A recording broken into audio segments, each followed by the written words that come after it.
കുഞ്ഞിച്ചോമിനസാൻ nano മിഷൻ്റെ season 2ൻ്റെ episode 4ലേക്ക് എല്ലാവർക്കും സ്വാഗതം.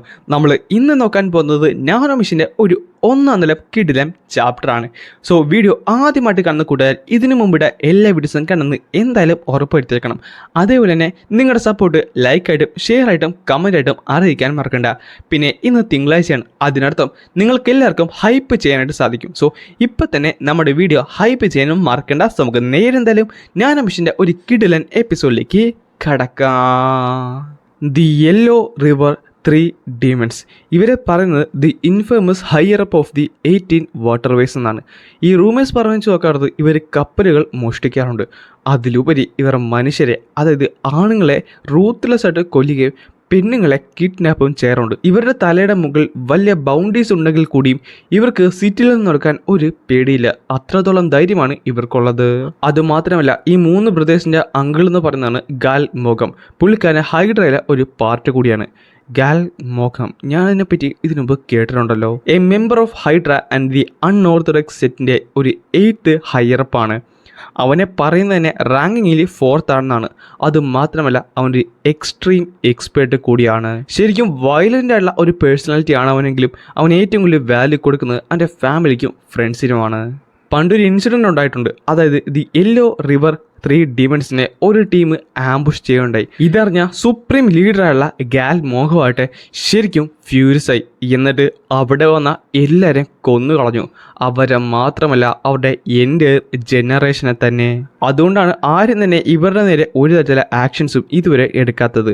അപ്പോൾ അവർക്ക് നല്ലൊരു സപ്പോർട്ട് തന്നെ ഉണ്ടല്ലേ. സാർ, ഈ സ്ഥലം അവരാണ് സ്പോൺസർ ചെയ്യുന്നത്, ഞങ്ങളെല്ലാം പ്രൊട്ടക്റ്റ് ചെയ്യുന്നത് അവർ തന്നെയാണ്. അതുമാത്രമല്ല, അവിടെ ഒരു സ്പൈ ഞങ്ങളുടെ ഇടയിൽ തന്നെയുണ്ട്. അത് ആരാന്ന് പോലും ഞങ്ങൾക്ക് അറിഞ്ഞുകൂടാ. ഇതെല്ലാം കഴിഞ്ഞ നേരത്ത് താങ്കൾക്കെല്ലാം കഴിഞ്ഞു കാണും, ഇൻഫോർമേഷൻ കിട്ടി കാണും. പക്ഷേ ഞങ്ങളുടെ ഫാമിലിയുടെ എല്ലാവരുടെയും ജീവൻ ഇതിലാണ് ഡിപ്പെൻഡ് ചെയ്തിരിക്കുന്നത്. അടുത്ത സെക്കൻഡ് അവൻ നേരെ തല വിളിച്ചിട്ട് പറയും ചെയ്യും, സാർ എന്നോട് ക്ഷമിക്കണം, എനിക്ക് ഇൻഫോർമേഷൻ താങ്കൾക്ക് പറഞ്ഞു തരാൻ സാധിക്കത്തില്ല. മൈ ലോഡ്, പ്ലീസ് ഇതൊന്ന് മനസ്സിലാക്കണം കേട്ടോ. ഡെമോണിക്കൾട്ടിൻ്റെ ഹയറപ്സ് ആണെങ്കിൽ കൂടിയും അവർ യെല്ലോ 3 ഡീമൺസിൻ്റെ കാര്യത്തിൽ ഒന്നും തന്നെ ചെയ്യാൻ സാധിക്കത്തില്ല. എനിക്ക് സിറ്റുവേഷൻ എന്താണെന്ന് മനസ്സിലായി. അപ്പോൾ ഈ യെല്ലോ റിവറിലെ 3 ഡീമൺസ് അവർ താഴെയുണ്ടോ? അതെ, അവരിവിടെ തന്നെ ഉണ്ട്. തങ്ങൾക്ക് മനസ്സിലായില്ല, വലിയ കാര്യം. അവരിപ്പോൾ താഴെയുള്ള ആ 2nd ഫ്ലോറിലെ ഒരു സ്പെഷ്യൽ റൂമിലാണുള്ളത്. ഹിയോബോങ്, ബേഗ്ജി, നീ അത് കേട്ടില്ലേ? താഴത്തേക്ക് പോയി 2 ഇവിടേക്ക് കൊണ്ടുപോവാ. യെസ് സാർ എന്ന് പറഞ്ഞ് കേട്ട പാതി അവർ നേരെ അവിടേക്ക് പാഞ്ഞു പോയിട്ടുണ്ട്. സാർ, താങ്കളല്ലേ പറഞ്ഞത് താങ്കൾക്ക് മനസ്സിലായെന്ന്? ഞാനെങ്ങനെ പറഞ്ഞോ? ഞാനെങ്ങനെ പറഞ്ഞായിട്ട് എനിക്ക് ഓർമ്മയില്ലല്ലോ. താങ്കൾ എന്താണ് ഈ പ്ലാൻ ചെയ്യുന്നത്? ആ സമയത്ത് ഇവൻ അവൻ്റെ കൈകളൊന്ന് ഉയർത്തി എന്നിട്ട് പറയും ചെയ്യും, ദേ ഇതാണ്. അടുത്ത സെക്കൻഡിലാണ് അവിടെ ഒന്നും തന്നെ സംഭവിച്ചില്ല. അവർ തന്നെ ആലോചിക്കുന്നുണ്ട്, അല്ല ഇവിടെ എന്താണ്? പെട്ടെന്നായിരുന്നു ഓടി പെടൽ തിരിഞ്ഞ് ബാക്കിലേക്ക് വന്നത്. അല്ല, അവൻ മരിച്ചിരിക്കുന്നു. അല്ല, ഇത്ര പെട്ടെന്നോ? നാശം. എടാ, നമ്മൾ പെട്ടെന്നാ തോന്നുന്നത് നമ്മുടെ അവസാനമായിരിക്കും ഇത്. ആ 3 ഡീമൺസിനെ അവർ കൊല്ലത്തിലായിരിക്കും. ചിലപ്പോൾ നമ്മളായിരിക്കും ഇവിടെ മരിക്കാൻ പോകുന്നത്. നമ്മൾ ഇവിടുന്ന് എങ്ങനെയെങ്കിലും രക്ഷപ്പെടണം. ആ ടൈമിൽ ഇത് കേൾക്കുന്ന ഇവൻ പറയും ചെയ്യും, കിട്ടിയടാ നിങ്ങളെ. അടുത്ത സെക്കൻഡ് ഇവൻ തന്നെ കൈകളൊന്നും മുകളിലേക്ക് ഉയർത്തിട്ട് നേരെ താഴ്ത്തിട്ട് ആക്കിയതിൽ പെട്ടെന്നായിരുന്നു 2 പേര് നേരെ നിലത്തേക്ക് വീണത്. അല്ല, ഇതെന്താണ്? ഇനി ഇവരെ എങ്ങനെയാണ് ആ സ്പൈസ്? സത്യം പറഞ്ഞാൽ മാസങ്ങൾ എടുത്തിട്ടാണ് ഞങ്ങൾ ഒരാളെങ്കിലും കണ്ടെത്തിയത്. പക്ഷേ അതിനിടയിൽ തന്നെ ഇവൻ സെക്കൻഡുകൾക്കുള്ളിൽ തന്നെ പെട്ടെന്നാണ് 2 പേരെ അവിടെ കൊണ്ട് ഇട്ടത്. മൈലോഡ്, താങ്കൾ പറഞ്ഞ ഓർഡേഴ്സ് ഞങ്ങൾ ക്യാരി ഔട്ട് ചെയ്തിരിക്കുന്നു. ഇത് കണ്ട പാബ്ലിൻ മാസ്റ്ററും ബാക്കിയുള്ളവരും ഞെട്ടിത്തെറിച്ചു പോയി. കാര്യം ആ ഒരു 3 ഡീമൺസിനെ നിലത്ത് ഇട്ടിരിക്കുവാണ്. മൈലോഡ്, താങ്കൾ എന്തിനാണ് ഇതൊക്കെ ചെയ്യുന്നത്? ഞാൻ പറഞ്ഞല്ലേ ഞങ്ങളുടെ ഫാമിലി എല്ലാം ഇതിലാണ് ഡിപ്പെൻഡ് ചെയ്തിരിക്കുന്നതെന്ന്. അതിനെനിക്കെന്താടാ? എന്ത്? അത് നിൻ്റെയൊക്കെ പ്രശ്നമാണ്, എൻ്റെ പ്രശ്നമല്ലല്ലോ. നാശം, എനിക്കാണ് തെറ്റുപറ്റിയത്. ഇവനെ ഒരിക്കലും എൻ്റെ കൂടെ നിർത്താൻ പറ്റത്തില്ലായിരുന്നു. ഇവൻ ശരിക്കും ഡേഞ്ചറസ് ആണ്. പെട്ടെന്ന് ഞാൻ അവിടുന്ന് എഴുന്നേറ്റ് അവന്മാരുടെ അടുത്തേക്ക് നടന്നു. എന്നിട്ട് ആ ഒരു പ്രഷർ പോയിന്റ് ഉണ്ടല്ലോ അതെടുത്ത് മാറ്റുകയും ചെയ്തു.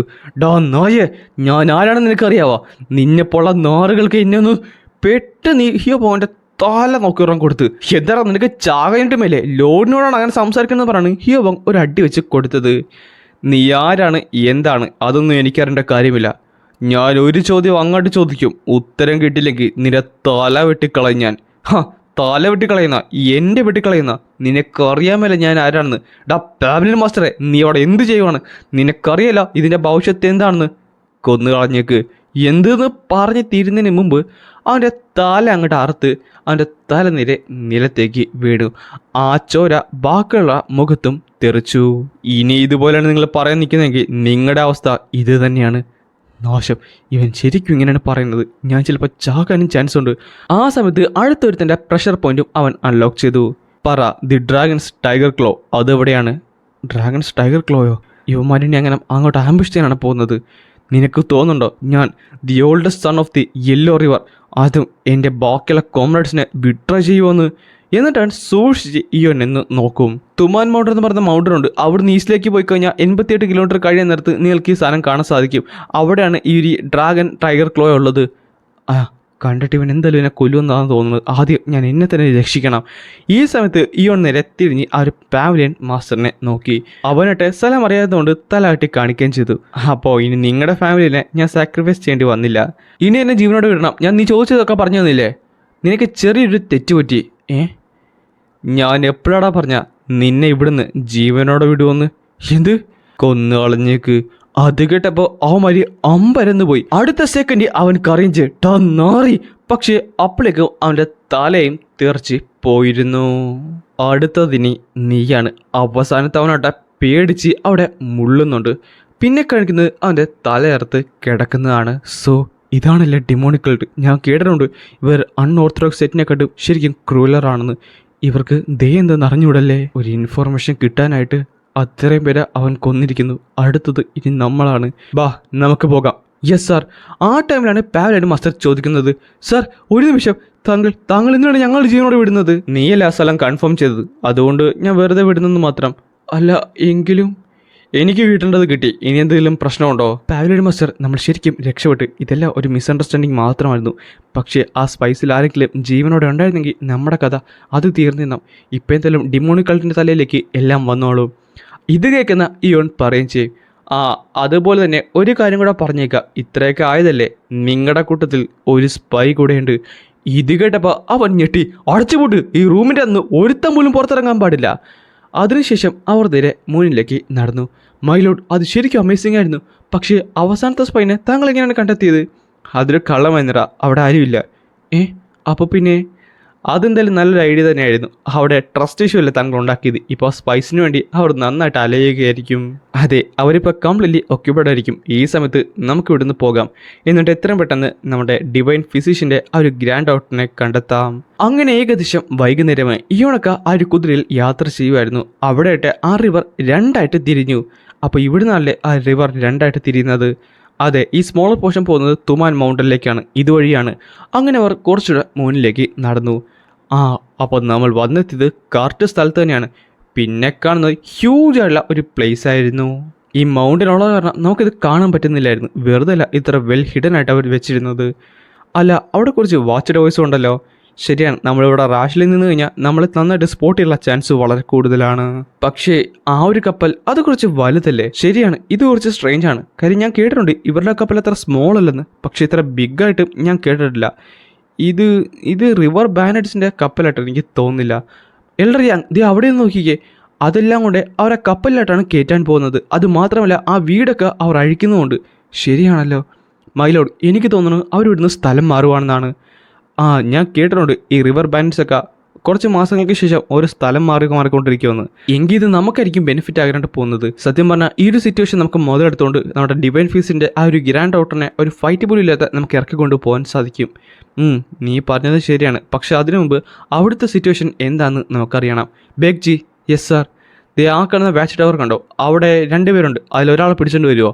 ആ ടൈമിൽ ദൂരത്തെ 2 പേരെ കാണാൻ സാധിക്കും. അത് ഞാൻ ട്രൈ ചെയ്യാം. അടുത്ത സെക്കൻഡ് ബേഗ് ജി അവിടേക്ക് പാഞ്ഞിറങ്ങി. പെട്ടെന്നാണ് ഇയോണൊന്ന് ഞെട്ടിയത്. കാര്യം മറ്റു 2 പേരും കൂടെ അവിടേക്ക് വരുന്നുണ്ടായിരുന്നു. ഇതേ സമയം ബേഗ് ജി അവിടെ എത്താറുപോയി. അടുത്ത സെക്കൻഡ് തന്നെ ആ വാച്ച് ടവറിലേക്ക് അവൻ കയറി ഒരു പെടൽ തിരിച്ച് കൊന്നുകളയും. എന്നിട്ട് ബാക്കി ഉണ്ടായിരുന്നതിൻ്റെ ബോധവും അടിച്ചു കിടത്തി നിലത്തിടുകയും ചെയ്യും.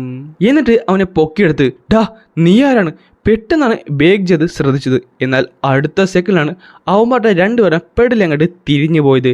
ഈ സമയത്ത് ഹിയോബങ് പറയും ചെയ്യും, ലോഡ് എന്തായാലും ഇവിടേക്ക് ഇവന്മാർ വരുന്ന കണ്ടിരുന്നു. അടുത്ത സെക്കൻഡ് തന്നെ ഞങ്ങൾ ഇവിടേക്ക് അയച്ചു.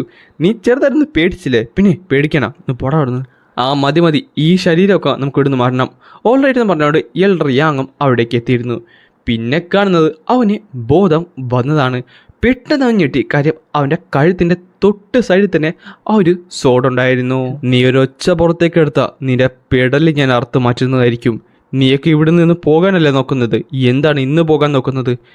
അത് ഞങ്ങളുടെ ലൊക്കേഷൻ റിവീലായി, അതുകൊണ്ടാണ്. അല്ല, 3 ഡിമൻസ് പറഞ്ഞ അടുത്ത സെക്കൻഡിൽ തന്നെ ഞങ്ങളിവിടേക്ക് വന്നല്ലോ, പിന്നെങ്ങനെയാണ്? അത് എവിടെ നിന്നാണ് റിവീൽ ആയത്?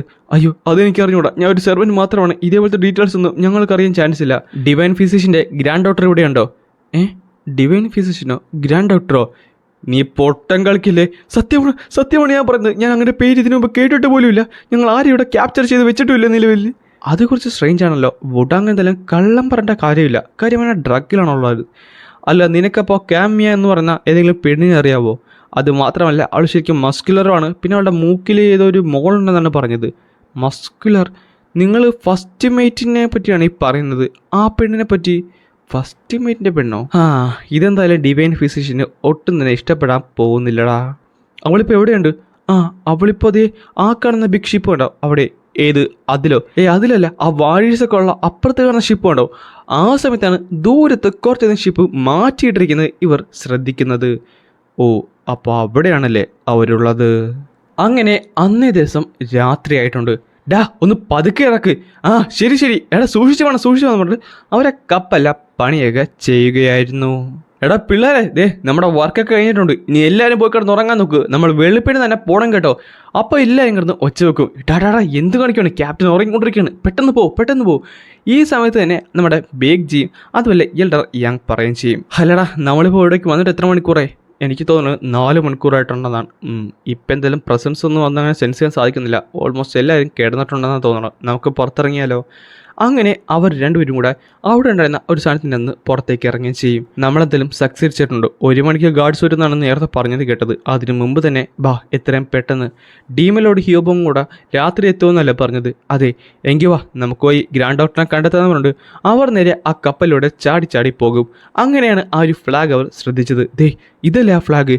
അതിനർത്ഥം ഇതിൻ്റെ അടുത്ത് എങ്ങനെയായിരിക്കണം ആ ഫസ്റ്റ് മീൻ്റെ റൂമുള്ളത്. അങ്ങനെ അവർ ആ റൂമും കണ്ടെത്തി. ഞാൻ സിഗ്നൽ തരുന്ന സമയത്ത് രണ്ടുപേരെ നോക്കൗട്ട് ചെയ്തേക്ക്. നീ ഇടത്തെ സൈഡും ഞാൻ വലത്തെ സൈഡും നോക്കിക്കോളാം, ഓക്കെ അല്ലേ? അപ്പോഴാണ് ആ ഗാർഡ്സിലെടുത്താൻ കോട്ട വായിടുന്നത്. ഒന്ന് അടച്ചു പിടിക്ക്. പെട്ടെന്നായിരുന്നു രണ്ടുപേരുടെ ബോധം സെക്കൻഡിൽ കൊണ്ട് അവർ രണ്ടുപേരും കെടുത്തിയത്. ഞാൻ ആരെങ്കിലും വരുന്നുണ്ടെന്ന് നോക്കിക്കോളാം, താങ്കൾ അകത്തേക്ക് ചെല്ലേ. ഓൾ റൈറ്റ് എന്ന് പറഞ്ഞിട്ട് നമ്മുടെ എൽഡർ യാങ് ആട്ടെ അകത്തേക്ക് ചെന്നു. അവിടെ അവർ കിടന്ന് ഉറങ്ങുമായിരുന്നു. പെട്ടെന്നായിരുന്നു അവൻ്റെ പ്രഷർ പോയിന്റ് ആക്ടിവേറ്റ് ചെയ്ത് അവൻ്റെ ബോധം കെടുത്തിയത്. ഇവളെ കണ്ടിട്ട് ഡിവൈൻ ഫിസിഷ്യനെ പോലെ തന്നെയുണ്ട്. ആ ഒരു മസ്കുലറായുള്ള ബോഡിയും വലിയ മാറ്റമൊന്നുമില്ല. പെട്ടെന്ന് അവൾ കണ്ണു തുറന്നു. അടുത്ത സെക്കൻഡിലാണ് അവൻ്റെ വാവൻ പൊട്ടിപ്പിടിച്ചത്. മിസ് ക്യാമിയാങ്, ശബ്ദിക്കരുത്. ഞങ്ങൾ വന്നത് ഡിവൈൻ ഫിസിഷ്യൻ പറഞ്ഞിട്ടാണ്. നിന്റെ ഗ്രാൻഡ് മദർ നിന്നെ രക്ഷിക്കാനാണ് ഞങ്ങൾ ഇവിടേക്ക് വന്നത്. അതുകൊണ്ട് ശബ്ദിക്കാതെ ഞങ്ങളിവിടെ വരാൻ നോക്കൂ. അവനെപ്പറ്റി ആലോചിക്കണ്ട, അവൻ്റെ ബോധം കെടുത്തിയതേ ഉള്ളൂ. അങ്ങനെ നേരെ പുറത്തേക്ക് ഇറങ്ങി. ഇത് ഞങ്ങളുടെ ക്യാമ്പയിനാണ്. ബേഗ്ജി, അവൾ മാർഷൽ ആർട്സ് പഠിച്ചിട്ടില്ല, അതുകൊണ്ട് നീ അവളെ എടുക്കേണ്ടി വരും.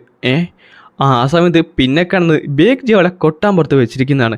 നാശം, ഇതിനൊരു മാറ്റമില്ലല്ലോ. വീണ്ടും അങ്ങനെ ഇവർ മുന്നിലേക്ക് ഓടാനും തുടങ്ങി.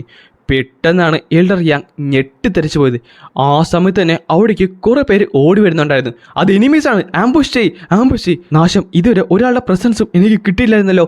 അവരെ ചുറ്റാൻ നോക്ക് പെട്ടെന്നെന്ന് പറഞ്ഞുകൊണ്ട് സെക്കൻഡുകൾക്കുള്ളിൽ തന്നെ അവരെ കംപ്ലീറ്റ്ലി വളഞ്ഞിരുന്നു. പെട്ടെന്നാണ് ഒരുത്തൻ പൊട്ടിച്ചിരിച്ചത്. നീ പ്രെഡിക്റ്റ് ചെയ്ത പോലെ തന്നെ സംഭവിച്ചു. അല്ല, ഇതൊരു ലക്കായിരുന്നു. അതായിരുന്നു ബോക് ഹോസെങ്, അതായത് ഡ്രാഗൺസ് ടൈഗർ ക്ലോൻ്റെ ക്യാപ്റ്റൻ.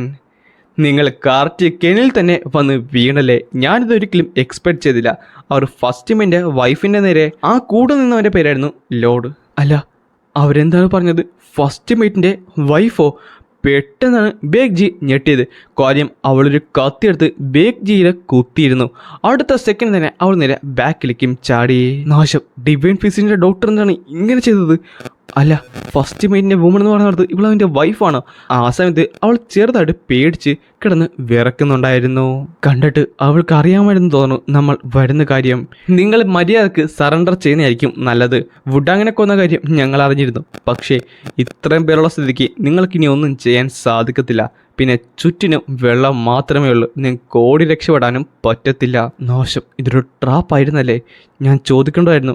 ഇത്രയും വലിയ സിറ്റുവേഷൻ ഉണ്ടായിട്ട് കൂടി അവരെന്തിനാണ് ആ കപ്പലുകൾ മാറ്റിയിട്ടതെന്ന്. അവർക്കറിയാമായിരുന്നു ഞങ്ങൾ വരുമെന്ന്. അതുകൊണ്ട് ഞങ്ങളെ കംപ്ലീറ്റ്ലി ഐസൊലേറ്റ് ചെയ്യാനാണ് അവരിങ്ങനെ ചെയ്തത് തന്നെ. ഹാ, അപ്പോൾ അവൻ ഗീവ് അപ്പ് ചെയ്യുവാണ്. രണ്ടിനെ പിടിച്ചു കെട്ടിയേക്ക്, ദാ മര്യാദക്ക് നിൽക്കുന്നിരിക്കും നല്ലത്, അല്ലെങ്കിൽ എന്ന് പറഞ്ഞപ്പോൾ ആ ഒരു കയറ് അവൻ മുറിച്ചു മാറ്റി. നമ്മളുടെ എൽഡർ യങ് അടുത്ത സെക്കൻഡിൽ ബേഗ് ജീപ്പ് എൻ്റെ ബാക്കിലേക്ക് മാറി. ഞാൻ പറഞ്ഞ് നിങ്ങൾക്ക് രണ്ടുപേർക്കും ഇവിടുന്ന് എസ്കേപ്പ് ചെയ്യാൻ സാധിക്കത്തില്ലെന്ന്. രണ്ടുപേരോ? ആര് പറഞ്ഞ് ഞങ്ങൾ രണ്ടുപേരാണെന്ന്? നീ വെറുതെ വീട്ടിൽ താൻ പറയല്ലേ. ഈ ഒരു പുഴയിലേക്ക് ആര്? പെട്ടെന്ന് അവൻ ഞെട്ടി. അടുത്ത സെക്കൻഡ് തന്നെ അവൻ പാഞ്ഞവിടേക്ക് പോയി നേരെ നിലത്തേക്ക് നോക്കിയപ്പോൾ അവൻ കണ്ട കാഴ്ച എന്ന് പറയുന്നത് ഹ്യോബോങ്ങിനെ പൊക്കി പിടിച്ചുകൊണ്ട് നമ്മുടെ ഇയോൺ ചിയോൺ വരുന്നതാണ്. അവൻ നേരെ മുകളിലേക്ക് ചെന്നു. അടുത്ത സെക്കൻഡ് ഹ്യോബോങ് നിലത്തേക്ക് വീഴുകയുണ്ടായത്. നാശം, ഞാൻ കംപ്ലീറ്റ്ലി സർപ്രൈസ് ആയിരുന്നു, അതുകൊണ്ട് മലക്ക് നിൽക്കാൻ വരെ മറന്നുപോയി. എന്നാൽ പിന്നെ കണ്ട കാഴ്ച എല്ലാവരും അന്തം വിട്ട് നിൽക്കുന്നതാണ്. ഇതെങ്ങനെ സാധ്യമായി? എനിക്ക് വിശ്വസിക്കാൻ പറ്റുന്നില്ല. ആ കാണുന്നത് ദി സോഡ് ഫ്ലൈറ്റ് ടെക്നിക്കല്ലേ? അതേസമയം നമ്മുടെ ഇയോണാട്ടെ അവൻ്റെ സോഡിൽ ആകാശത്ത് ഇങ്ങനെ നിൽക്കുകയായിരുന്നു. അതും കാണിച്ചുകൊണ്ടാണ് ഈ ഒരു എപ്പിസോഡ് ഞാനിവിടെ അവസാനിപ്പിക്കുന്നത്.